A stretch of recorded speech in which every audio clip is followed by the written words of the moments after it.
ఒక గిరిజనుడు అడవిలో కట్టెల కోసం వెళ్ళాడు.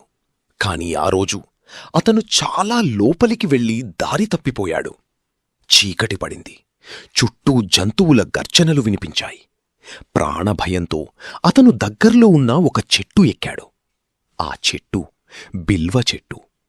రాత్రంతా నిద్రపోతే కింద పడిపోతానని భయపడి మెలకువగా ఉండటానికి అతను శివుని నామాన్ని జపించడం ప్రారంభించాడు. ఒక్కోసారి చెట్టు ఆకులను తెంపి కింద పడేస్తూ ఉన్నాడు. అలా రాత్రంతా కొనసాగింది. తెల్లవారింది. అతను చెట్టు దిగాడు. అక్కడ చూసింది ఏమిటంటే ఆ చెట్టు కింద ఒక శివలింగం ఉంది. రాత్రంతా అతను వేసిన బిల్వదళాలు అన్నీ శివలింగంపైనే పడ్డాయి. తెలియకుండానే అతను చేసిన ఈ పూజతో శివుడు ప్రసన్నుడయ్యాడు. ఆ గిరిజనుడికి దివ్య అనుగ్రహం లభించింది.